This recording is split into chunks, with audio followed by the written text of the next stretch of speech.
Hello soldier, स्वागत है आप सभी का आपका अपने यूट्यूब चैनल पे। आई होप आप सभी स्वस्थ होंगे, बेहतरीन लेवल से अपना एग्जामिनेशन का प्रिपरेशन कर रहे होंगे air force, navy, NDA, coast guard के लिए। हालांकि ठीक है। और जिन स्टूडेंट का नेवी का रिजल्ट बेसिकली साइड डिक्लेयर हो गया है तो उनको बहुत बहुत कॉन्ग्रेचुलेसन आपको। आप चिलिका जाइए और बेहतरीन लेवल से हमारे देश का नाम रोशन कीजिए, ठीक है। और जिन स्टूडेंट का कुछ कारण से नहीं हुआ है, नंबर कुछ कम था, तो आप डिमोटिवेट ना हो, आप आगे के प्रिपरेशन में लग जाइए हमारे साथ। बेहतरीन लेवल से हम लोग सोल्जर्स अपने जो डिफेंस ओरिएंटेशन कॉन्सेप्ट है उसको बेहतरीन लेवल से पढ़ रहे हैं। आपका जो फिजिक्स का जो चैप्टर है आप देख रहे हैं, पर डे हम लोग अपने कॉन्सेप्ट को एनालाइज कर रहे हैं, पढ़ रहे हैं और बेहतरीन लेवल से। और यही जो कॉन्सेप्ट है सूरज, इसी से सारे आपके क्वेश्चन फंसेंगे, जो भी क्वेश्चन आएंगे कंटेंट, ठीक है। यूनिट एंड डायमेंशन पढ़ लिया, वेक्टर पढ़ लिए, 1D मोशन पढ़ लिए, 2D मोशन का भी या सर्कुलर मोशन का अगर आपका सपोर्ट रहा मेरे भाई तो आज फिनिश हो जाएगा, ठीक है। तो एक बार सारे बच्चे जय हिंद का कमेंट करें, जय हिंद सर, जय हिंद का कमेंट कर दे एक बार थोड़ा सा। और कैसा जोश है मेरे भाई, एक बार वो भी थोड़ा आप कमेंट कर दीजिए तो हम अपने आज का सेशन को शुरू कर दें। और एक बार रेडी लिख दीजिए कि yes sir we are ready, we are ready, हम लोग रेडी हैं, ठीक है। तो बताइए सूरज, कल के क्लास में किसी तरह का आपको डाउट? अब आप मेरे भाई वीडियो को शेयर नहीं कर रहे हो जी। नहीं, मैं एक बात कहूंगा, मुझे डिस्करेज हो रही है। शेयर करो यार, जितना हो सके यार, फ्री ऑफ कॉस्ट बैच में लाया हूँ आप लोग के लिए, तो जितना हो सके शेयर करो, वीडियो को लाइक करो, एक छोटा सा कमेंट किया करो यार। जितना शेयर करो उतना ही हमें मोटिवेशन मिलता है, तो प्लीज आप शेयर करो। क्योंकि आप कंटेंट देख रहे हो, बेहतरीन लेवल से मैं कंटेंट दे रहा हूँ, टॉप लेवल का कंटेंट है, बिल्कुल यूनिक कंटेंट दे रहा हूँ फिजिक्स का। ऐसा कंटेंट कहीं आपको नहीं मिलेगा, ठीक है। तो आप बोर्ड पर ना जाए, डिजिटल बोर्ड है या व्हाइट बोर्ड है, कंटेंट पर देखें और पढ़ाने का ट्रिक्स और स्टाइल पर देखें मेरे भाई। क्योंकि हमने एग्जाम को फेस किया है, निकाला है, तो हमें एक्सपीरियंस है। और ये नहीं कि 10 साल पहले निकाला, आप लोग की एज के हम लोग भी हैं, ठीक है। मैं हूँ तो 2018 वाला बैच का हूँ, 2019 का एनडीए निकाला हूँ, तो सारा मुझे एक्सपीरियंस है। एयरफोर्स निकाला हूँ, कोस्ट गार्ड निकाला हूँ। हालांकि कुछ रीजन से सिलेक्शन नहीं हो पाया, मेडिकल में या मेरिट में या फिजिकल आउट हो गया था, तो वो अलग चीज़ है। बट एक देश का वॉरियर बनने का काफ़ी सपना है, तो आप लोग को मैं बना दूँ, वही मेरी एक खुद ईगरली डिजायर है, ठीक है। तो आप बनिए, देश का वीर बनिए, एक वॉरियर बने और आइए हमसे मिलिए, ठीक है। आपका हार्दिक स्वागत रहेगा, ठीक है। तो मेरे भाई, कल हम लोग कहाँ थे, थोड़ा सा आप मुझे बताइए। कल जहां तक मुझे याद है, कल मैं सेंट्रीपिटल फोर्स को पढ़ा रहा था, ओके। कल मैं सेंट्रीपिटल फोर्स को पढ़ा रहा था। सेंट्रीपिटल फोर्स क्या होता है, फिर मैं डिफरेंट डिफरेंट केस आपके साथ डिस्कस किया। सेंट्रीपिटल फोर्स का फॉर्म, कि जब मतलब कोई इलेक्ट्रॉन है प्रोटॉन के चारों अराउंड, न्यूक्लियस के अराउंड मूव करता है, तो वहां भी इलेक्ट्रॉन जो मूव कर रहा है न्यूक्लियस के चारों ओर एक सर्कुलर पाथ में मूव कर रहा है। तो जो भी कोई ऑब्जेक्ट अगर सर्कुलर पाथ में मूव करता है तो उसको एक रिक्वायर्ड सेंट्रीपिटल फोर्स चाहिए। और वो centripetal force different different form में प्रोवाइड किया जाता है। जैसे आपने देखा था कल, ये आपका ये था हम लोग का औजार, इस स्टिंग है या वायर है, इसमें हमने एक बॉब को या एक ऑब्जेक्ट को हमने इससे बांधकर इसको सर्कुलर पाथ में मूव करवाया था, यस या नो, मूव करवाया था कि नहीं। तो वहां पे सेंट्रीपिटल फोर्स कौन प्रोवाइड कर रहा था? टेंशन इन द स्टिंग, जो स्टिंग में जो टेंशन है वही सेंट्रीपिटल फोर्स प्रोवाइड कर रहा था। फिर मैंने बोला था कि जो आपका अर्थ है सन के चारों ओर रोटेट कर रहा है, तो बेसिकली वहां कौन सेंट्रीपिटल फोर्स प्रोवाइड कर रहा है? तो ग्रेविटेशन फोर्स जो है सन और अर्थ के बीच में, वही जो है उन दोनों को बांध के रखा है। बॉन्डिंग उन लोग का स्ट्रांग है, स्ट्रांग बॉन्डेज है ग्रेविटेशन फोर्स का, जिस वजह से अर्थ जो है उसके ऑर्बिट में स्टेबल रूप से एक यूनिफॉर्म स्पीड के साथ रिवॉल्व कर रहा है। फिर अगर एटॉमिक फिजिक्स में देखा जाए, इलेक्ट्रॉन्स जो है न्यूक्लियस के चारों ओर रोटेट कर रहा है, तो कैसे रोटेट कर पा रहा है, वहां पे कौन सेंट्रीपिटल फोर्स प्रोवाइड कर रहा है? तो आप बोलोगे प्रोटॉन और इलेक्ट्रॉन के बीच में जो Coulomb's law of attractive force है, उस वजह से इलेक्ट्रॉन जो है रिवॉल्व कर रहा है प्रोटॉन के और या न्यूक्लियस के चारों ओर, ठीक है। तो आपने देखा कि सेंट्रीपिटल फोर्स के बहुत तरह के प्रकार होते हैं, फॉर्म। फिर मैंने बोला कि टर्निंग के समय वहां पे कौन सेंट्रीपिटल फोर्स प्रोवाइड करता है? तो आपका घर्षण बल, फ्रिक्शनल फोर्स। ठीक है, तो मैंने रिकॉल भी कर दिया। फिर लास्ट टॉपिक था कि वर्क डन जो हम लोग आया था सेंट्रीपिटल फोर्स में वो 0 आया था। क्यों? क्योंकि फोर्स और डिस्प्लेसमेंट के बीच में जो एंगल बन रहा था वो आपका 90 डिग्री था, आपने देखा था।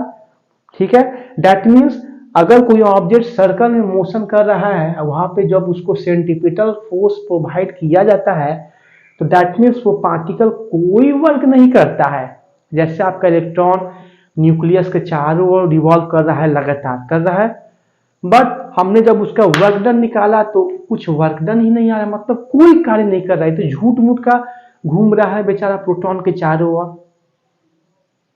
हाँ, एक बात ठीक है कि वहां पे उसको सेंट्रीपिटल फोर्स मिल रहा है, क्योंकि जब जब ऑब्जेक्ट सर्कुलर मोशन करेगा तो उसको एक रिक्वायर्ड सेंट्रीपिटल फोर्स चाहिए मूव करने के लिए।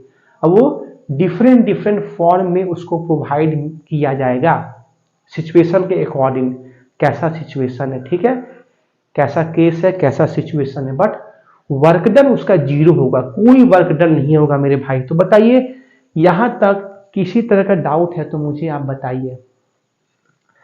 क्या हम लोग अपने न्यू टॉपिक को आज शुरू करें? तो आज हमारा नेक्स्ट टॉपिक है मेरे भाई सेंट्रीफ्यूगल फोर्स, इसका जस्ट ओपोजिट। कल हमने सेंट्रीपिटल फोर्स पढ़ा था, आज हमारा टॉपिक है सेंट्रीफ्यूगल फोर्स। पहला टॉपिक, सेंट्रीफ्यूगल फोर्स किसको कहते हैं मेरे भाई? सेंट्रीफ्यूग मतलब वैसा फोर्स जो सेंटर से दूर भगाता है। मतलब कोई पार्टिकल अगर सेंटर से मूव कर रहा है तो ये एक ऐसा फोर्स है जो उसको बाहर की ओर खींचता है। Centrifugal force is that force which pull the object outward, बाहर की ओर खींचता है। क्या आपने कभी झूला झूला है? झूला सर्कुलर पार्क क्या भी गए? मेला वेला में, अभी दशहरा पूजा था तो मेला में आपने घूमा होगा, एंजॉय किया होगा। तो मेला में बेसिकली एक झूला होता है, देखते हैं ऐसे जाता है ऊपर फिर नीचे आता है, एक मतलब होता है एक सर्कुलर टाइप का एक झूला होता है। बेसिकली बहुत ये सब एडवेंचरस चीज है, बच्चे लोग उस पर बैठ के काफी इंजॉय करते हैं। तो वो झूला आपका ऊपर जाता है, फिर मूव करता है, फिर नीचे आता है सर्कुलर पाथ में। ठीक है, तो वहां पे जब हम लोग बैठते हैं तो हमें, जब हम आपका वो झूला जब मूव करता है सर्कुलर पाथ में, तो हमें एक महसूस होता है कोई ऐसा फोर्स है जो हमें बाहर की ओर खींच रहा है, ऐसा महसूस होता है। ऐसा महसूस होता है, कभी आप झूला में बैठे या मेला वेला में गए होंगे तो सर्कुलर पाथ में जब वो मूव करता है तो देखते हैं जब झूला का जब स्पीड काफी बढ़ जाता है, एकदम पूरा तेजी से जब देखते हैं टर्न करता है, ऐसे मुड़ता है एकदम, तो लगता है कि एकदम कोई हमें बाहर की ओर, हमारे सीट से कोई हमें खींच रहा है बाहर की ओर। तो वो क्या, वो क्यों होता है? इसी फोर्स की वजह से। बेसिकली ये भी कोई रियल फोर्स नहीं है, इसको बोलते हैं फिक्सियस फोर्स। इसको क्या बोलते हैं? फिक्सियस फोर्स। ये आपका एक आभासी फोर्स है, हमें एक महसूस होता है। हमें क्यों महसूस हो रहा है कि कोई फोर्स हमें बाहर की ओर खींच रहा है जब हम झूला झूल रहे हैं? क्यों? क्योंकि वहां पे जो रिक्वायर्ड सेंट्रीपिटल फोर्स है मेरे भाई, उसका वैल्यू ज्यादा हो गया है। नहीं समझ रहे हैं? ध्यान से सुनिएगा, मैंने बोला कि हम लोग मेला मेला में जाते हैं घूमने, तो एक सर्कुलर झूला टाइप का होता है, ऐसा ऊपर जाता है फिर नीचे आता है फिर सर्कुलर पाथ में मूव करता है। तो एक ऐसा आता है मूवमेंट कि आपका स्पीड काफी दम बहुत तेज हो जाता है, ऐसा आपने तो लगता है कि बहुत आदमी तो क्राइम करने लगता है, चिल्लाने लगता है, ये कितना डर लग रहा है। तो और आपको लगता है कि हमें बाहर की ओर खींचता है, जैसे हम बाहर की ओर गिर रहे हैं। तो ऐसा क्यों होता है? क्यों? क्योंकि वहां पे, क्योंकि जब झूला झूल रहा है, जब झूला आपका मूव कर रहा है तो एक सर्कुलर पाथ में मूव कर रहा है। मैंने बोला था कि कोई भी ऑब्जेक्ट अगर आपका मूव करेगा सर्कुलर पाथ में तो उसको एक रिक्वायर्ड फोर्स चाहिए मूव करने के लिए। वो कौन सा फोर्स था? सेंट्रीपिटल फोर्स, अपकेंद्रीय बल था। बट एक ऐसा मोमेंट आया कि जो स्पीड था, मतलब एक स्पीड फिक्स था। एक पहले था कि झूला आराम से अपना जो है मूव कर रहा था सर्कुलर पाथ में, आराम से अपना आराम से मूव कर रहा था। बट एक बैक हम लोग उसका स्पीड बढ़ा दिए, तो आपने क्या किया, जो रिक्वायर्ड सेंटीपिटल फोर्स का जो वैल्यू था उसको आपने ड्रास्टिकली इंक्रीज कर दिया। एक बैक आपने उसका वैल्यू इंक्रीज कर दिया, तो जिस वजह से हमारा सेंटीपिटल फोर्स का वैल्यू कम हो गया और इसका वैल्यू ज्यादा हो गया, जिस वजह से हमें महसूस होता है कि हमें एक ऐसा फोर्स है जो हमें बाहर की ओर खींच रहा है, पुल कर रहा है हमें आउटवर्ड। बट ऐसा कोई फोर्स नहीं है। ये जानते हैं क्यों हमें ऐसा महसूस है? क्योंकि हम जब अपने बगल वालों को देखते हैं रिलेटिव पोजीशन, हमारे बगल वालों को देखकर हमें थोड़ा सा डर टाइप का लगता है। कभी जब झूला जब देखते हैं तब ऐसे जब टर्निंग आता है तो स्पीड दम बढ़ जाता है, तो देख के मतलब थोड़ा सा डर लगने लगता है। क्यों? क्योंकि एक दूसरे के पोजीशन को देखकर डर लगता है। रिलेटिव पोजीशन, हमारे बगल में वो बैठा है तो वो बैठा है, तो देख कर मतलब एक बार थोड़ा सा हमें फियर टाइप का लगना था, कहीं हम बाहर की ओर गिर ना जाए। ऐसा कुछ नहीं होता है, ठीक है। तो ये भी आपका सेंट्रीफ्यूगल फोर्स एक फिक्सियस फोर्स है, इमेजिनरी फोर्स है, काल्पनिक बल है। और ये सेंट्रीफ्यूगल फोर्स तब भी आता है जब आपका फ्रेम ऑफ रेफरेंस रोटेटिंग हो। मतलब सिंपल भाषा में कहा जाए तो ये तभी आएगा जब आप सर्कुलर मोशन कर रहे हो तब। ये तभी आएगा फोर्स मेरे भाई जब आप सर्कुलर मोशन कर रहे हो, तभी आपका ये फोर्स आएगा, अदरवाइज ये नहीं आएगा। मैंने साफ लिखा है रोटेटिंग फ्रेम ऑफ रेफरेंस, मतलब जो झूला झूल रहे हैं वो आपके एक रेफरेंस फ्रेम है, अब वो रोटेट कर रहा है, रोटेट करेगा तभी आपका ये सेंट्रीफ्यूगल फोर्स आएगा, अदरवाइज नहीं आएगा, ठीक है। और ये कुछ नहीं है, ये एक ऐसा फोर्स है जो आपको बाहर की ओर लगता है खींच रहा है। आपने बहुत बड़ा आपने एक सिचुएशन देखा होगा, रोलर कोस्टर। क्या आपने नाम सुना हो मेरे भाई? रोलर कोस्टर, काफी आदमी इसमें जाते हैं। बेसिकली ये भी क्या होता है कि रोलर कोस्टर बेसिकली आपने देखा होगा कोलकाता में साइड है रोलर कोस्टर पार्क, बहुत मतलब एडवेंचरस पार्क होता है। इसमें रोलर कोस्टर में क्या होता है, बेसिकली ऐसे एक आपका ट्रैक होता है, ठीक है। मैं यहाँ पे फिगर बनाता हूँ, मैं बेसिकली देखो यहाँ पे आप लोग ऐसा आपका एक ट्रैक होता है, ठीक है। ट्रैक जो रेलवे ट्रैक होता है उस शेप में, और बेसिकली हर ट्रैक में डिब्बा रहता है, कार से कार जो रहता है, कार इस पे मतलब एक तरह से खिलौना वाला चीज है, टॉय वाला मतलब गेम्स है, इस पे आदमी घूमते हैं, काफी एडवेंचरस चीज है ये मैं कहूंगा roller coaster.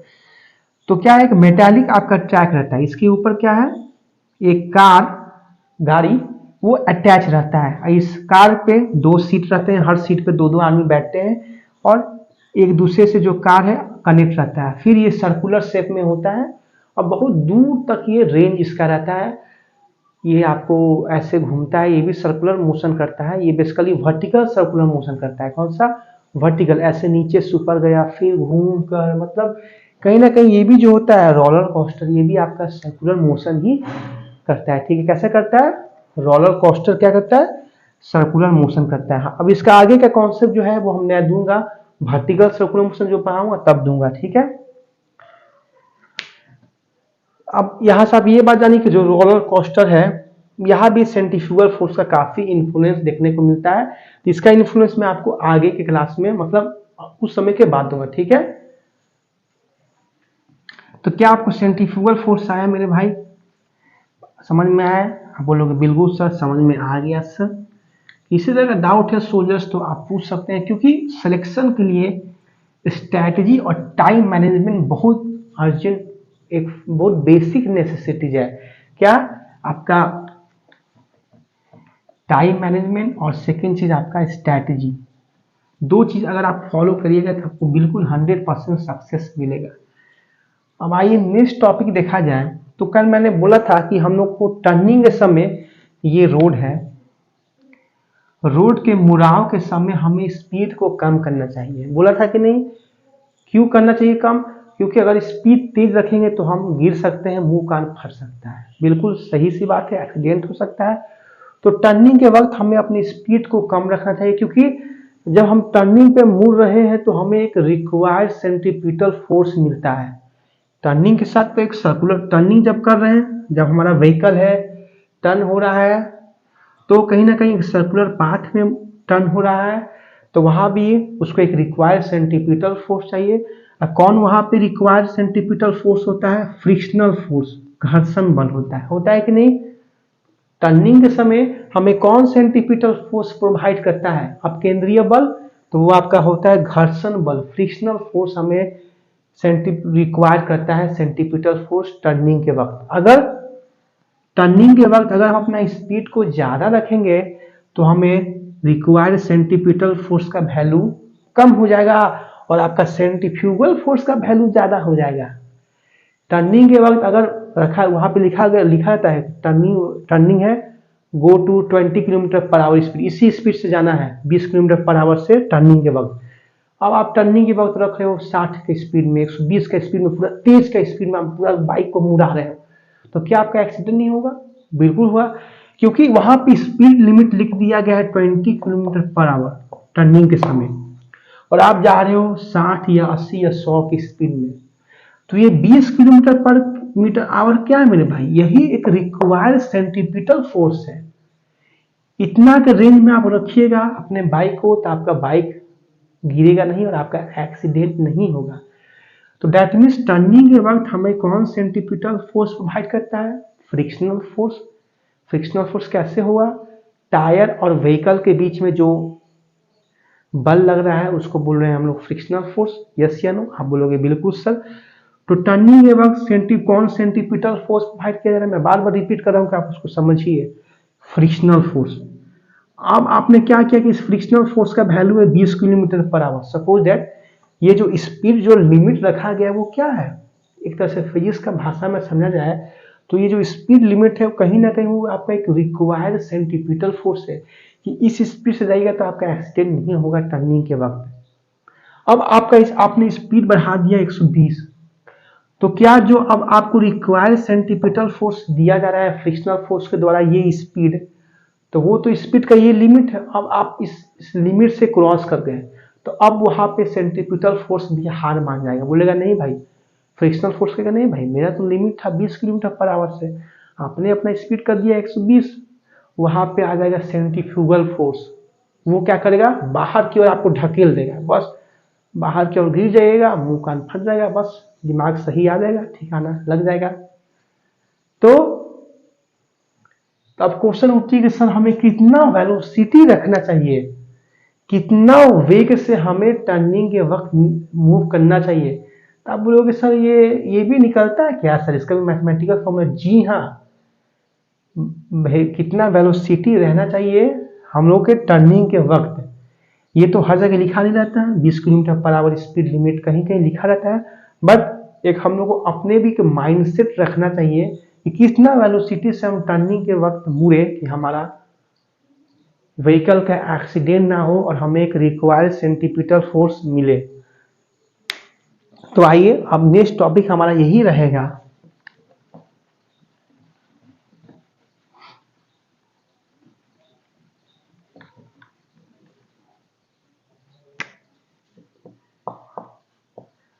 How much does speed या velocity should be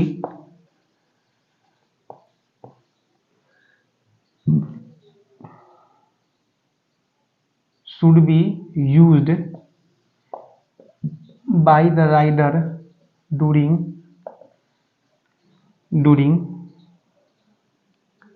turning on road. Road के मुड़ाव के समय कितना हमें स्पीड रखना चाहिए, बहुत इंपॉर्टेंट कॉन्सेप्ट है जो मैं इसका फॉर्मूला बताने जा रहा हूँ। ये फॉर्मूला आप देख लीजिए। तो टर्निंग के वक्त मेरे बताइए मेरे भाई सेंट्रीपिटल फोर्स कौन प्रोवाइड कर रहा है? आप बोलोगे फ्रिक्शनल फोर्स। सेंट्रीपिटल फोर्स का फॉर्मूला क्या होता है मेरे भाई? आप बोलोगे mv²/r। फिर एक फ्रिक्शनल फोर्स का भी फॉर्मूला है, आप नेक्स्ट चैप्टर में पढ़ोगे, μ0n। म्यू क्या है? घर्षण गुणांक बोलते हैं, कोफिशिएंट ऑफ फ्रिक्शन। और एन आपका क्या है, normal reaction force. Normal reaction force, normal reaction force मतलब जितना आप पे एक्शन होगा वही उतना ही आप पे प्रतिक्रिया भी होगा। नॉर्मल रिएक्शन फोर्स जैसे आप अभी अर्थ के सरफेस पर हम लोग खड़े हैं, ठीक है, तो मेरा जितना भार है, मेरा जितना भार है वो, जिसका फॉर्मूला होता है W इक्वल टू mg, ये आप जानते होंगे। जितना हमारा भार है उतना उतना अमाउंट में हम नीचे की ओर हम पे फोर्स लग रहा है mg के इक्वल। मतलब जितना हमारा भार है that is equal to mg, उस अमाउंट में नीचे की ओर बाय द ग्रेविटी हम पे फोर्स लग रहा है। तो उस एक्शन को जवाब देने के लिए हम भी जो है, हमारा जो सरफेस है वो भी एक फोर्स लगाता है जिसको बोलते हैं नॉर्मल रिएक्शन फोर्स, जिसका वैल्यू होता है mu naught n equal to m g. मैंने यहाँ पे एन को एम जी के इक्वल कर दिया, क्यों? देख रहे हैं अभी हम लोग अर्थ सरफेस में स्टेबल है, क्योंकि अगर एम जी का वैल्यू ज्यादा हो गया तो हम तो सरफेस के नीचे चले जाएंगे, अगर नॉर्मल रिएक्शन फोर्स का वैल्यू बढ़ गया तो हम ऊपर फ्लाई करेंगे। बट बॉडी को स्टेबल रखने के लिए एन को एम जी के इक्वल होना पड़ता है, ठीक है। तो म्यू नॉट एम जी ये आपका फ्रिक्शनल फोर्स का फॉर्मूला होता है। हम लोग आगे का चैप्टर पढ़ेंगे, चलिए चिंता मत कीजिए, और हल्का कॉन्सेप्ट मैंने क्लियर भी कर दिया। अब आइए कुछ काटापाटी किया जाए। एम से एम कट गया तो v square by r equal to mu g, तो v equal to under root mu r g. बेहतरीन फॉर्मूला मेरे भाई मिला है। v equal to mu naught r g under root mu. Mu क्या है? घर्षण गुणांक। आर क्या है? रेडियस। जी क्या है? Acceleration due to gravity.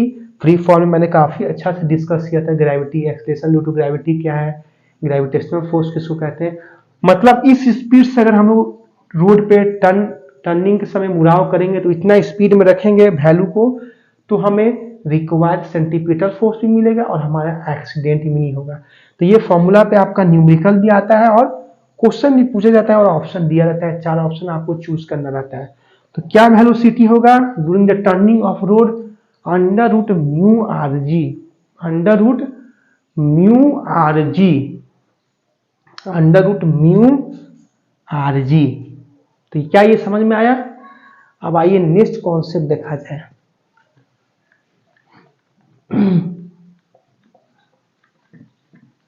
ये बेसिकली ये जो स्पीड है ये आपके 2 पहिया के लिए है, जैसे आपका साइकिल हो गया, बाइक हो गया। बट अब जिसके 4 पहिया वाले व्हीकल होंगे, जिनके पास कार होंगे, तो वो कैसे रोड टर्न करेंगे? क्योंकि रोड के जो टर्निंग काफी पतला रोड होता है, वहां पे क्या होगा उसका फॉर्मूला वो हम लोग डिस्कस करेंगे।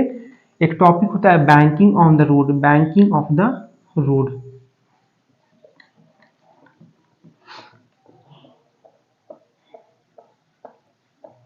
आराम से पढ़ें, बिल्कुल बेहतरीन लेवल से। अगर नहीं कंप्लीट भी हुआ तो हम लोग कल फिनिश करेंगे, कोई प्रॉब्लम नहीं है।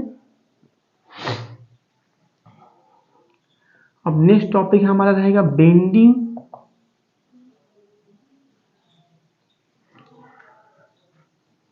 बेंडिंग ऑफ कार, या इसको बोलते हैं banking on road, banking of road. Bank मतलब समझते हैं? एक तो बैंक जानते हैं, बैंक जिसमें खाता वाता खुलता है, बैंक, बैंक ऑफ इंडिया, वो नहीं, ये होता है बैंकिंग ऑफ रोड या रोड का बैंक।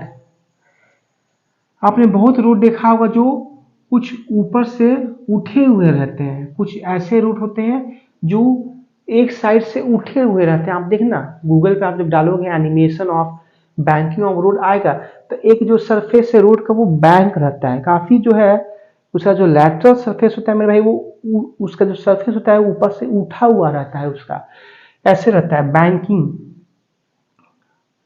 बैंकिंग मतलब रोड का जो नॉर्मल सरफेस है उससे उठा हुआ रहता है।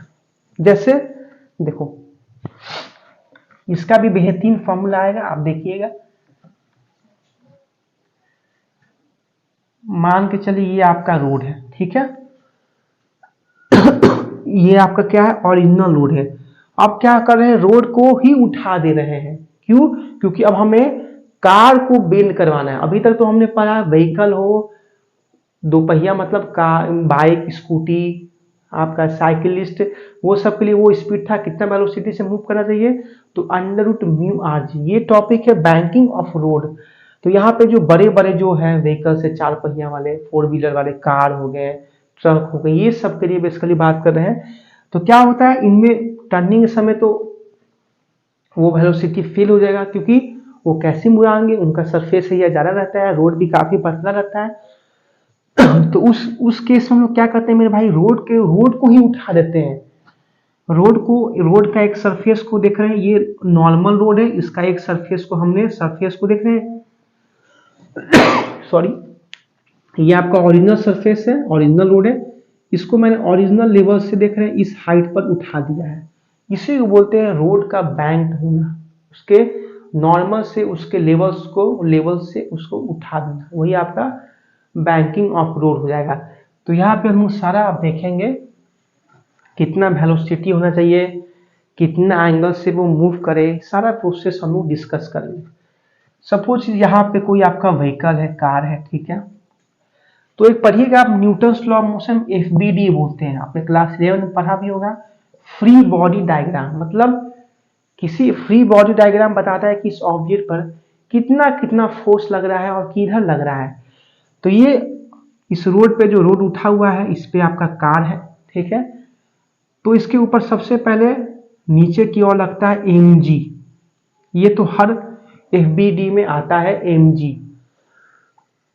mg क्या है आपका, ये भी आपका एक फोर्स है। मैंने अभी बोला था कि जितना आपका वेट है, उस जो आपका वेट है उस मैग्नीट्यूड में आप पे नीचे की ओर फोर्स लगता है बाय द अर्थ ग्रेविटी, उसी को बोलते हैं mg force. W equal to mg, जितना आपका भार है उतना ही अमाउंट में आप पे फोर्स लगेगा बाय द ग्रेविटी, ठीक है।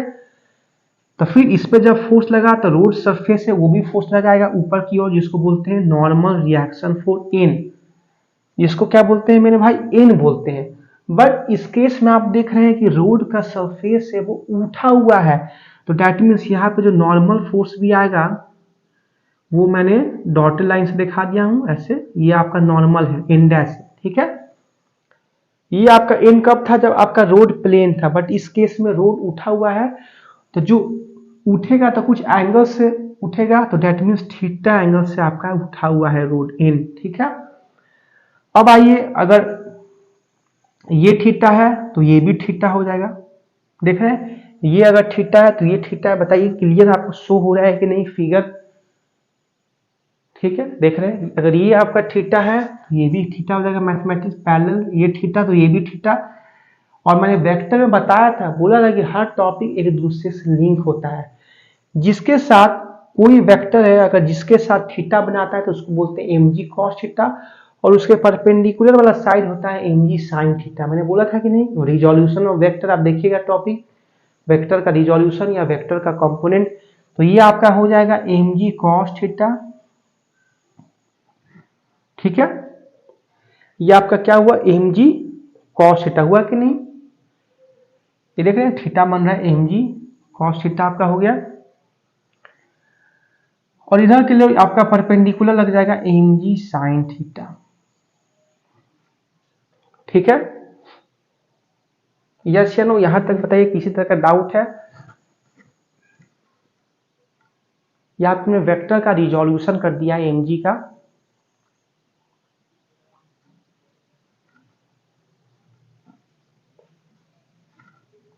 इसका बेसिकली हम लोग परपेंडिकुलर साइड आपको लेते हैं mg cos थीटा, तो ये आपका हो गया परपेंडिकुलर mg sin थीटा,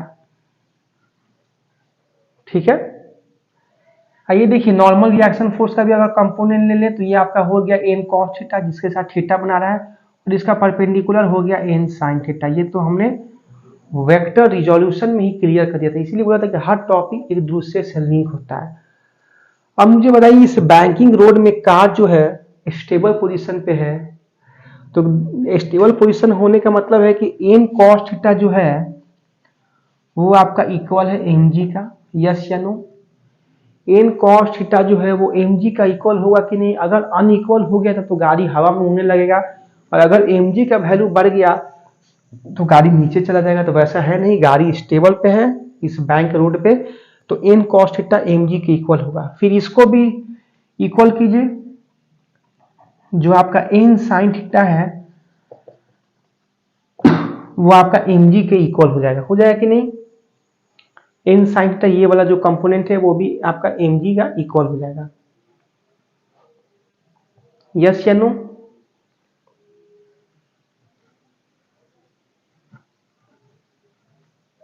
यहां तक बताइए किसी तरह का प्रॉब्लम?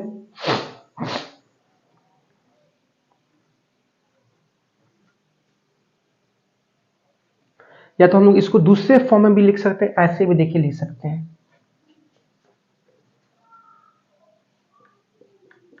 एन बराबर एम जी कॉस थीटा, यह आपका थर्ड इक्वेशन हो गया, और इधर आपका हो गया एन बराबर आपका एम जी साइन थीटा, ये आपका फोर्थ इक्वेशन हो गया।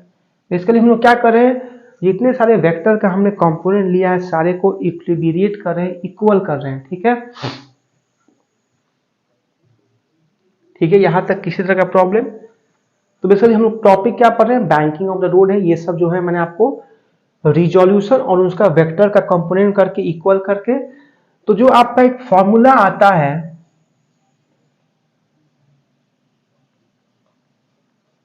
tan theta equal to v square by r g, क्या आता है tan थीटा। आप बोलोगे सर थीटा क्या है, वो थीटा वही एंगल है मेरे भाई जिस एंगल से रोड आपका बैंक्ड हुआ है। तो tan theta equal to v square by r g, तो हम लोग लिख सकते हैं v square equal to r g tan theta, तो v equal to under root r g tan theta. ये वेलोसिटी का फॉर्मूला है, किस वेलोसिटी से जो फोर व्हीलर है उनको रोड पे टर्न करना है, कितना स्पीड से, तो वो हो जाएगा under root r g tan theta, under root r g tan theta आपका हो जाएगा concept, under root r g tan theta. क्या समझ में आया कि नहीं मुझे बताइए। आर क्या है रेडियस से, जी क्या है एक्सेलेरेशन टू ग्रेविटी। अब थीटा भी ऐड हो गया। जब हम लोग पढ़ रहे थे बेंडिंग ऑफ साइकिलिस्ट जो था, या मोटर व्हीलर दो पहिया वाले थे, उसमें सिर्फ क्या था velocity equal to under root mu r g, but यहाँ पे म्यू नहीं आ रहा है, आर जी tan थीटा है, वहां पे म्यू नहीं है, यहाँ पे थीटा एक आ गया। थीटा क्या है मेरे भाई, एंगल बताएगा कितना एंगल से बैंक हुआ है रोड, वो आपके न्यूमेरिकल में दे देगा वैल्यू। तो क्या ये आपके कॉन्सेप्ट समझ में आया कि नहीं मुझे बताइए। आपको क्या ये कॉन्सेप्ट जो है समझ में आया कि नहीं मुझे एक बार आप बताइए। Velocity equal to under root r g tan theta, banking और रोड पे बेहतरीन लेवल का मैंने आपको फिगर्स वे में कॉन्सेप्ट को जो है एनालाइज किया। ठीक है, समझ में आया कि नहीं आपको। एक बार डाउट को क्लियर कर लीजिए। तो क्या मैं इसे रफ करूं, आइए मैं इसे रफ कर रहा हूं। अब हम नेक्स्ट टॉपिक देखेंगे अपना, बेंडिंग बैंक ऑफ रोड पढ़ लिया हम टॉपिक। तो याद रखिएगा फॉर्मूला मेरे भाई b equal to under root r g tan theta.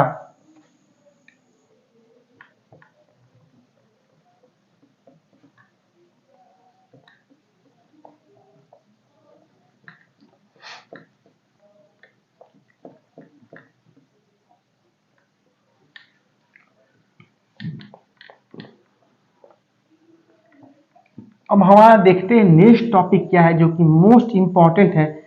क्या आपने कभी पुल पर गाड़ी चढ़ाया कि नहीं, पुल जिसको ब्रिज बोलते हैं आप लोग।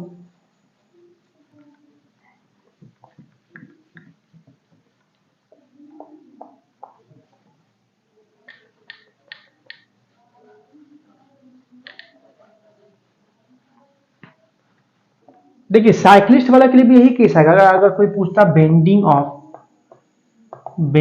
ऑफ साइकिलिस्ट, ठीक है, बेंडिंग ऑफ साइकिलिस्ट मतलब अगर आप चाहे तो साइकिलिस्ट के लिए भी जो स्पीड निकालेगा, मैं इसको थोड़ा सा नीचे लिख देता हूं, आपको शो अभी नहीं कर रहा होगा। देखिए बेंडिंग ऑफ साइकिलिस्ट। तो मोटरसाइकिल के लिए जो स्पीड हमने निकाला था v equal to under root mu r g, but cyclist के लिए जो स्पीड निकालिएगा सेम आएगा। देखिएगा ये आपका जो साइकिल है इसका एफबीडी बनाएंगे, पहले नॉर्मल रिएक्शन फोर्स और नीचे की ओर लग रहा है mg, ठीक है। ये जो आपका साइकिल है जिस इस रोड के सरफेस पे है, जैसे टर्निंग आया तो किसी एंगल से मुड़ेगा, है कि नहीं। अब बोलोगे सर बाइक के लिए आपने मतलब उसका नहीं बताया था। मैंने बाइक के लिए इसी नहीं बताया था क्योंकि बेसिकली यहाँ पे तो टर्निंग के वक्त हमें रिक्वायर्ड सेंट्रीफ्यूगल फोर्स मिल ही रहा है जो कि फ्रिक्शनल फोर्स प्रोवाइड कर रहा है, बट वो जो वेलोसिटी आया था under root mu r g, वो हम लोग रिलेट किए थे फ्रिक्शनल फोर्स से, कैसे वहां पे फ्रिक्शनल फोर्स की वजह से हम लोग उसका वेलोसिटी निकाल रहे हैं।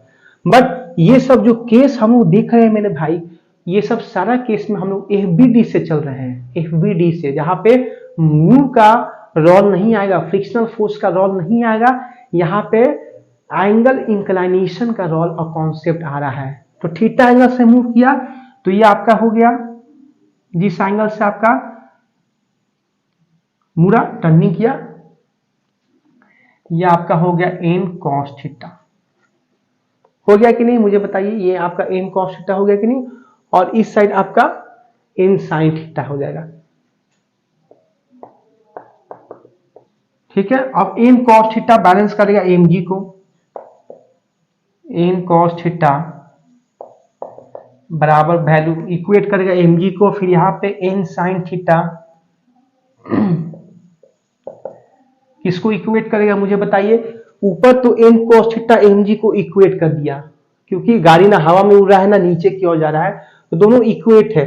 फिर जैसे वो टर्न कर रहा है तो उसको एक रिक्वायर्ड सेंट्रीपिटल फोर्स चाहिए। आप बोलोगे बिल्कुल सर, अगर उसको उस अमाउंट में रिक्वायर्ड सेंट्रीपिटल फोर्स नहीं मिला तो गाड़ी बाहर की ओर जा सकता है, साइकिल, ठीक है।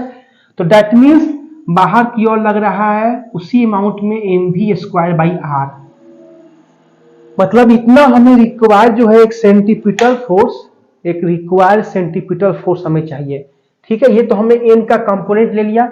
ये क्या है, अब केंद्रीय बल है m we square by r, मतलब इस अमाउंट में टर्निंग के वक्त इतना हमें सेंट्रीपिटल फोर्स मिलना चाहिए। अगर नहीं मिलेगा तो क्या है, गाड़ी आपका बाहर की ओर जा सकता है। मतलब गाड़ी को स्टेबल रखने के लिए, साइकिल को टर्निंग पे सही स्पीड से मूव करने के लिए ये दोनों को इक्वेट होना जरूरी है, एन साइन थीटा को m we square by are से, ठीक है। अब ये 2a1 2 को डिवाइड कीजिए 1 से तो क्या आता है, एन से एन कट गया, sine by cos tan m we square by r into m g, आपका M we square by m g, तो एम से एम कट गया v square by r g. देख रहे हैं सेम फॉर्मूला आया, tan theta equal to v square by r g, tan theta equal to v square by r g. यही angle, इतना ही angle देख रहे हैं। यहाँ पे जो वेलोसिटी का फॉर्मूला आया v square equal to r g tan theta, तो v equal to under root r g tan theta, मतलब टर्निंग के बाद साइकिलिस्ट जो है कितना एंगल से मूव करेगा, तो वो तो एक ये फॉर्मूला है tan theta equal to v square by r g. अब वेलोसिटी देख रहे हैं under root r g tan theta है, जहां पे हम लोग फ्रिक्शनल का रोल नहीं आया है, यहाँ पे हम लोग एंगल इंक्लाइनेशन का रोल लगाए हैं, ठीक है।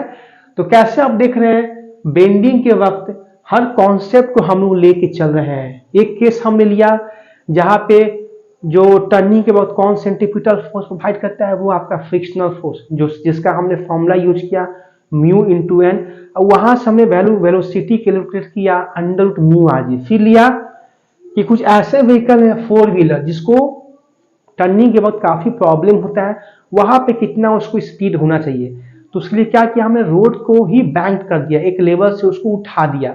तो वहां पे हमने कॉन्सेप्ट को देखा, वेलोसिटी का फॉर्मूला आया under root r g tan theta. फिर मैंने एक केस देखा बेंडिंग ऑफ साइकिलिस्ट, जो साइकिलिस्ट जो चला रहा है कितना एंगल से टर्निंग के वक्त मुड़े, तो tan theta equal to v square by r g, और वी का फॉर्मूला आया under root r g tan theta. देख रहे हैं मैंने आपको हर लेवल का कॉन्सेप्ट दे दिया, एंगल इंक्लाइनेशन का कॉन्सेप्ट भी यहाँ पे लगा दिया, एफबीडी भी यूज कर दिया, और आपका फ्रिक्शनल फोर्स का भी कॉन्सेप्ट यूज करिए। ये तीनों फॉर्मूला मेरे भाई बहुत इंपॉर्टेंट है, एक under root mu r g और एक under root r g tan theta. ये तीनों फॉर्मूला बहुत बहुत मोस्ट एंड मोस्ट आपका इंपॉर्टेंट है, ठीक है, बहुत बहुत आपका इंपॉर्टेंट है, ठीक है। और वहां पे जो हम लोग प्रीवियस अभी पढ़ रहे थे, जो देख रहे थे हम लोग कौन सा देख रहे थे आपका प्रीवियस जो बैंकिंग ऑफ रूल है, तो वहां पे थोड़ा सा आप उसको करेक्ट कर लीजिएगा। वहां पे एन कॉस थीटा आपका देखिएगा, एन कॉस थीटा तो आपको एक इक्वेट हो जाएगा एम जी का। ये जो बैंकिंग वाला रोड पढ़ रहे थे तो यहाँ पे ये नॉर्मल था, क्योंकि रोड आपका बैंक है तो इतना एंगल से हो गया, बैंक हो गया, इतना एंगल से ट्यूस्ट हो गया, तो कितना इसका कंपोनेंट हो गया, एक हो गया एन कॉस थीटा और एक आपका इसका परपेंडिकुलर हो जाएगा एन साइन थीटा, ठीक है। फिर इधर आपका एम जी हमेशा डाउनवर्ड लगता था, तो एन कॉस थीटा को हमने एम जी को इक्वेट किया बैलेंस रखने के लिए। फिर ये आपका एन साइन थीटा क्या है मेरे भाई, एन साइन थीटा आपका इक्वेट हो जाएगा m we square by are से। वहां पे मैंने एन साइन थीटा को इक्वेट कर दे रहा था एम जी साइन थीटा से, नहीं, क्योंकि एम जी साइन थीटा भी तो एम जी का ही ना कंपोनेंट है। एक इधर लग जाएगा आपका m g sine theta, m g sine theta लग जाएगा, और इधर लग जाएगा एम जी, सॉरी इधर एम जी कॉस थीटा और इधर एम जी साइन थीटा। तो n sine theta m g sine theta तीनों दोनों तो एक ही डायरेक्शन में आ रहे हैं, बट हमें एन साइन थीटा को बैलेंस करना है, क्योंकि एन साइन थीटा ही हमें एक रिक्वायर्ड सेंटीपिटल फोर्स देगा टर्निंग के वक्त, जो कि इक्वेट होगा M we square by are से। तो वहां पे आप उसको थोड़ा सा इरर कर लीजिएगा, फॉर्मूला आपका सेम ही आने वाला है, ठीक है, ठीक है। समझ रहे हैं कि नहीं कॉन्सेप्ट को, एक बार मुझे बताइए कॉन्सेप्ट समझ रहे हैं कि नहीं। वहां पे मैं क्या कर दिया था कि एन साइन थीटा को एम जी साइन थीटा से इक्वेट कर दिया था, कैसे पॉसिबल है, एन साइन थीटा और एम जी साइन थीटा दोनों तो एक ही डायरेक्शन में है, मुझे तो इसको कुछ इक्वेट करने के लिए एक ऐसा फोर्स चाहिए दो जो बैलेंस कर दे, ठीक है। तो एन साइन थीटा क्या है कि आपका रिक्वायर्ड सेंटीपिटल फोर्स है during the banking of road, उसको बैलेंस करेगा आपका M we square by R, जो आपको आउटवर्ड फोर्स होने से बचाएगा। अगर एन साइन थीटा का वैल्यू ज्यादा हो गया, रिक्वायर्ड सेंटीपिटल फोर्स का अगर वैल्यू ज्यादा हो गया स्पीड लिमिट से, तो आपका गाड़ी आगे की ओर गिर सकता है, आपका एक्सीडेंट हो सकता है। बैलेंस रखने के लिए दोनों को इक्वेट करना पड़ेगा, इक्वल रखना पड़ेगा स्टेबल के लिए, एन साइन थीटा को M P square by are से इक्वेट करना पड़ेगा। तो मैंने आपका हर डाउट क्लियर कर दिया मेरे भाई। अब आइए नेक्स्ट टॉपिक देखा जाए। जब हम लोग गाड़ी को हर सिचुएशन के रिलेट मैंने बता दिया, ये आज का क्लास जो है मेरे भाई most and most important class चल रहा है, ठीक है।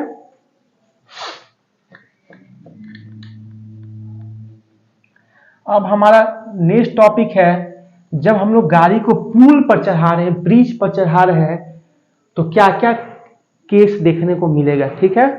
ये सब तो हम लोग बात कर रहे हैं during the bending of road या बैंकिंग ऑफ रोड का कंडीशन देख रहे हैं। अब हम लोग बात करेंगे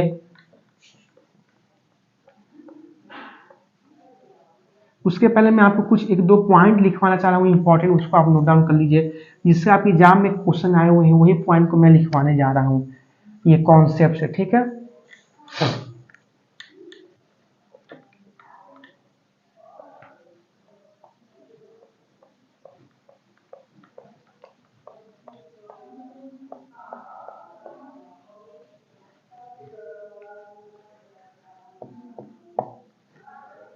देखिए,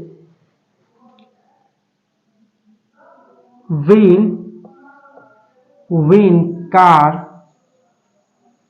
rider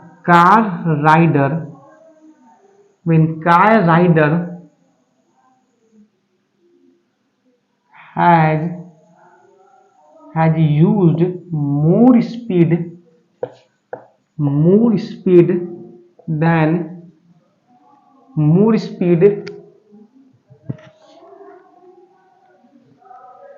in comparison to normal speed during turning off road, then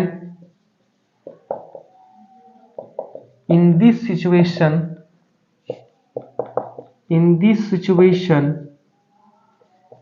centrifugal force act on it which leaned outward and then inner wheel leaves first। बहुत इंपॉर्टेंट मैंने पॉइंट लिखा है, बहुत very very very super point.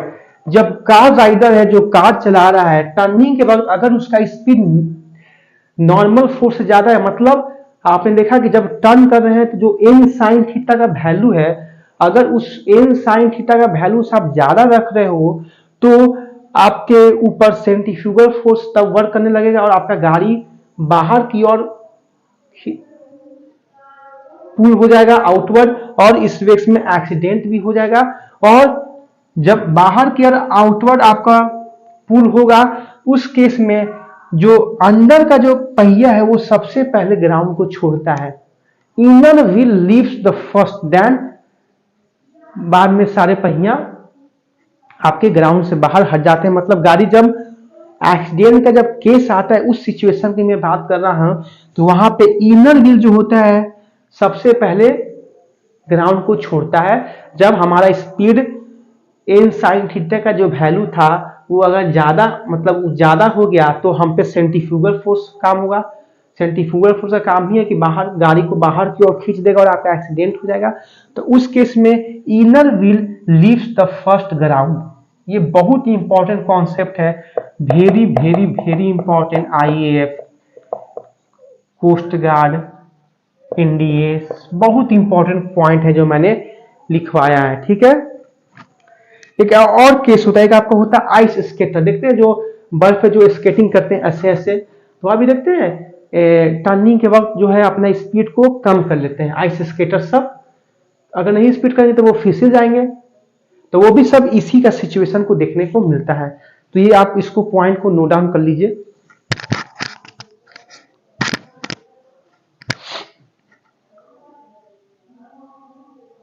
अब आइए अपना next topic देखा जाए। ये पॉइंट मुझे लगा कि आपके लिए इंपॉर्टेंट है तो मैंने लिखवा दिया। ये आपके पॉइंट से एयरफोर्स में तो कई बार डायरेक्ट क्वेश्चन पूछ दिया है, एकदम direct, inner wheel leaves the first या outer wheel leaves the first या which wheel leave the first, ऐसे।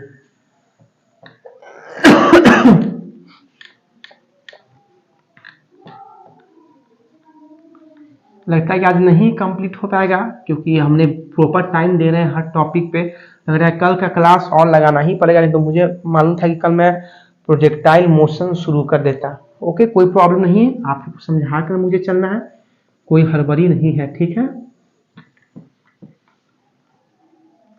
आज का क्लास में समझिए कि 1 मार्क्स आपके एग्जाम के एकदम श्योर है, 1 से 2 मार्क्स हर टॉपिक से इंपॉर्टेंट क्वेश्चन आपके एग्जाम में आते हैं। रिएक्शन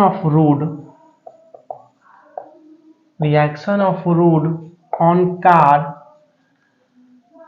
ड्यूरिंग ब्रिज या पुल। मतलब पुल पर, ब्रिज पर जब गाड़ी को हम चढ़ाते हैं तो कितना, मतलब क्या क्या केस देखने को मिलता है, क्या कितना एंगल उसको देना पड़ता है, कौन सा फोर्स उस पर वर्क करता है, उसका एफबीडी। देखिए इस पे हम 2 तरह का, ये तो most and most favourable topic है। एयरफोर्स डायरेक्ट क्वेश्चन पूछता है फॉर्मूला का, डायरेक्ट। इस पे 2 ब्रिज पढ़ने को मिलता है, कनकेव और एक कन्वेक्स। 2 ब्रिज आपको देखने को मिलता है, एक आपका कनकेव सॉरी, एक आपका कनकेव ब्रिज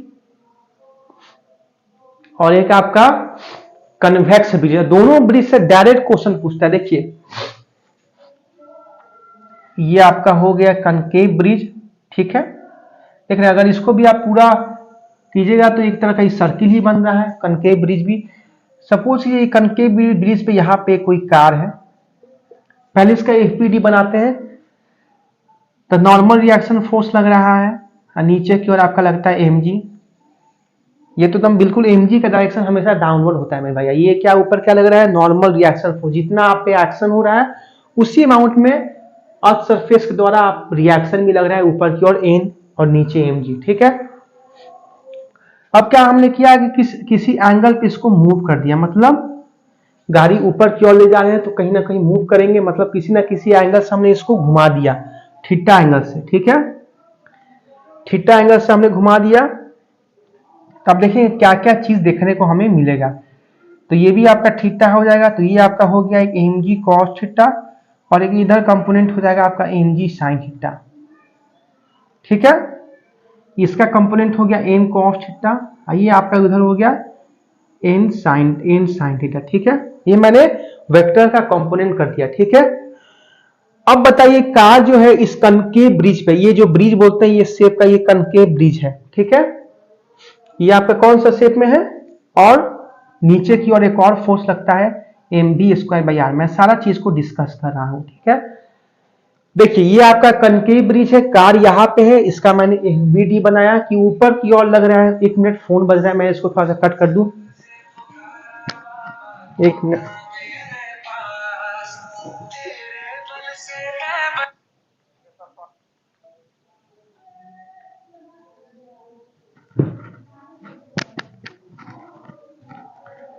देखिए ये जो, सॉरी थोड़ा फोन बज रहा था मेरे भाई घर में, थोड़ा सा मैंने उसको कट करने गया था, सॉरी फॉर डिस्टर्बेंस, सॉरी।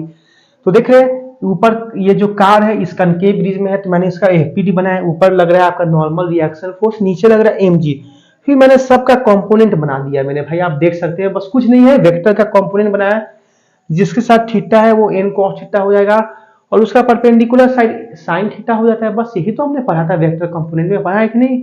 अब देखिएगा वेक्टर का, देखिएगा टॉपिक 2 या तीसरा लेक्चर का रिजोल्यूशन ऑफ वेक्टर, बेहतरीन लेवल से मैंने क्लियर किया था।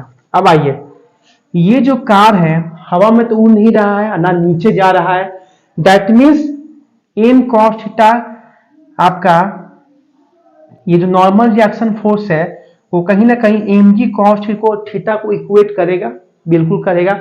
देखिए ये mg sin थीटा का मेरे भाई कोई यूज नहीं है, क्यों, आप देख सकते हैं mg जो sin थीटा है ये आपका mg cos थीटा हो गया, इधर आपका हो गया बेसिकली mg sin थीटा। इस mg sin थीटा का कोई यूज नहीं, क्यों, क्योंकि mg sin थीटा को कोई फोर्स जो है ओपोज करने के लिए नहीं है, क्योंकि गाड़ी आपका आगे की ओर जा रहा है, ऊपर और मूव कर रहा है, तो ऊपर की ओर मूव करने के लिए mg sin थीटा का इस कंपोनेंट का कोई एक ऐसा फोर्स नहीं है जो इसको ओपोज कर रहा है, इस वजह से हम इसका कोई यूज नहीं लेंगे। तो यहां नॉर्मल हो गया, यहां mg cos थीटा, फिर मैंने बोला कि नीचे की ओर एक और फोर्स लग रहा है mv²/r, क्योंकि ये देख रहे हैं एक सर्कुलर पाथ हो रहा है कि नहीं। तो सर्कुलर पाथ होने के लिए एक रिक्वायर्ड सेंटीपीटल फोर्स चाहिए, जो है आपका अपकेंद्रीय बल mv²/r। यस या नो, आप बोलोगे बिल्कुल sir, yes sir, sir yes sir, no doubt. मैं बोलूंगा कि n = mg cos theta plus mv²/r। इस कनकेव ब्रिज में ये नॉर्मल रिएक्शन फोर्स का फॉर्मूला आता है, मतलब नॉर्मल रिएक्शन फोर्स दो फोर्स से बने हैं, mg cos थीटा और mv²/r से। ये फॉर्मूला डायरेक्ट पूछता है आपके एग्जामिनेशन में, आप देख लीजिएगा, जो रिपीटर्स होंगे वो जानते हो, एयरफोर्स कोस्ट गार्ड कई बार क्वेश्चन पूछ दिया है कनकेव ब्रिज में नॉर्मल रिएक्शन फोर्स का फॉर्मूला डायरेक्ट देता है, direct, no logic no concept, direct. मैंने तो काफी कॉन्सेप्ट में आपको समझाया। ये समझे ये फॉर्मूला कैसे आया, क्योंकि ये नॉर्मल रिएक्शन फोर्स को ये दोनों फोर्स बैलेंस कर रहा है, mg cos थीटा और mv²/r। mv²/r एक रिक्वायर्ड सेंटीपीटल फोर्स है, जो उसको आउटवर्ड गाड़ी को बाहर ना ढकेले उसको उतना फोर्स देगा, और mg cos थीटा क्या है, mg cos थीटा क्या है, उसको भी एक रिक्वायर्ड सेंटीपीटल फोर्स ही हेल्प मिलेगा। मतलब ये नॉर्मल रिएक्शन फोर्स को दो फोर्स बैलेंस कर रहे हैं, उन दोनों का सम। क्योंकि अगर नॉर्मल रिएक्शन फोर्स का वैल्यू बढ़ गया तो गाड़ी हवा में उड़ने लगेगा, तो ऐसा तो सिचुएशन है नहीं। हमें गाड़ी को स्टेबल रखना है, स्टेबल के लिए एन को बैलेंस करना पड़ेगा दो फोर्स के मैग्नीट्यूड के सम के equal, mg cos theta plus mv²/r के सम के, ठीक है। समझ में आया कि नहीं। और mg sin थीटा का कोई रोल नहीं, क्योंकि गाड़ी आपका आगे जा रहा है, पीछे खींचने के लिए कोई इसको फोर्स नहीं मिल रहा है। अब बोलोगे क्या सर सेंट्रीफ्यूगल फोर्स मर गया? वो नहीं है, मैं बोलूंगा सेंट्रीफ्यूगल फोर्स है मेरे भाई, सेंट्रीफ्यूगल फोर्स है। ये देख रहे हैं mg cos theta plus mv square by R, दो फोर्स इस कार को पकड़ के तान कर रखे हैं कि गाड़ी को हम गिरने नहीं देंगे, कितना भी सिचुएशन हो जाए, कितना भी सिचुएशन हो जाए। तो जो आपका सेंट्रीफ्यूगल फोर्स जो वर्क कर रहा है वो इन सब के सामने नेग्लिजिबल पड़ जा रहा है। क्यों? दो रिक्वायर्ड सेंट्रीपिटल फोर्स इस नॉर्मल को बैलेंस कर रहा है। तो n equal to mg cos theta plus mv square by R during the concave bridge. समझ में आया कि नहीं मेरे भाई? कॉन्सेप्ट समझ में आया कि नहीं, मुझे एक बार बताइए। ये देख रहे हैं mg sin थीटा है, ये mg sin थीटा है, देख रहे हैं ये गाड़ी को ये भी आगे खींच रहा है, तीन फोर्स इस नॉर्मल को, इस कार को सेंट्रीपिटल फोर्स दे रहा है, एक mg cos थीटा, एक mv स्क्वायर बाई आर, एक mg sin थीटा। तो इधर की ओर जो लग रहा है, इधर की ओर जो लगेगा सेंट्रीफ्यूगल फोर्स, उसका इफेक्ट क्या देखने को मिलेगा? नेग्लिजिबल है। और इधर एक और कंपोनेंट लग रहा है n sin थीटा, मतलब हम लोग n sin थीटा को अगर बैलेंस भी करते हैं mg sin थीटा से, तो क्या बचता है? n equal to mg। इसका मतलब क्या हुआ? इसको क्या मतलब है सेंट्रीफ्यूगल फोर्स से? तो डेट मीन्स इसीलिए हमने mg sin थीटा के कंपोनेंट को लिया ही नहीं है, उसको नेग्लिजिबल कंसीडर कर दिया। सिर्फ हम लोग अपवर्ड और डाउनवर्ड के फोर्स को बस इफेक्ट में लिए हैं मेरे भाई, है कि नहीं? इधर देख रहे हैं mg sin थीटा है और इधर n sin थीटा है। ये दोनों कंपोनेंट क्या है? अगर इनको इक्वेट भी करेंगे तो हमें क्या मिल रहा है? इसीलिए इधर सेंट्रीफ्यूगल फोर्स अगर लग भी रहा होगा गाड़ी को नीचे उतारने के लिए ब्रिज से, तो उसका इफेक्ट नेग्लिजिबल है, क्योंकि इस पे बहुत सारा फोर्स लग रहे हैं जो इसको सेंट्रीपिटल फोर्स दे रहा है। तो कनकेव ब्रिज में नॉर्मल रिएक्शन फोर्स कितना आपका आ रहा है? mg cos theta plus mv square by R. तो आज हमने बहुत इंपॉर्टेंट टॉपिक पढ़ा, centrifugal force, turning of road पे कितना स्पीड होना चाहिए, फिर आपका बैंकिंग ऑफ रोड, फिर बेंडिंग ऑफ साइकिलिस्ट, फिर कनकेव ब्रिज। कल हम लोग पढ़ेंगे कन्वेक्स ब्रिज और आपका लास्ट टॉपिक बच जाएगा वर्टिकल सर्कुलर मोशन, और कल हमारा टॉपिक द एंड हो जाएगा। और मेरे भाई मंडे से हम लोग न्यू चैप्टर पढ़ेंगे, ठीक है? तो मेरे भाई ये टॉपिक को आप रिवाइज कर लीजिएगा। किसी तरह का डाउट हुआ तो प्लीज प्लीज प्लीज आप पूछा करो। वीडियो को मेरे भाई प्लीज थोड़ा शेयर करो यार, फ्री ऑफ बैच में आपके लिए ला रहा हूँ। और देखते हैं मैं 1 घंटा में आपका टाइम बिल्कुल वेस्ट नहीं करता हूँ, बिल्कुल कंटेंट वे में मैं आपसे बात करता हूँ, ठीक है? क्योंकि आपका भी टाइम प्रीशियस, मेरा भी टाइम प्रीशियस मेरे भाई। तो पढ़ते रहिए, टाइम मैनेजमेंट और स्ट्रैटेजी 2 चीज पे प्लीज आप फोकस कीजिएगा, ठीक है? डाउट हो प्लीज पूछो मेरे भाई, आप बेहिचक, आप फ्री हो, ठीक है? टू यू ऑल मेरे भाई, सारे मेरे भाई हो, आई ऑलवेज लव यू मेरे भाई, सबसे मैं प्यार करता हूँ मेरे भाई। मैं चाहता हूँ कि हर मेरा भाई सेना बने, देश का वीर बने, ऑफिसर बने, यही मेरी तमन्ना है, ठीक है? इच्छा है, ठीक है मेरे भाई?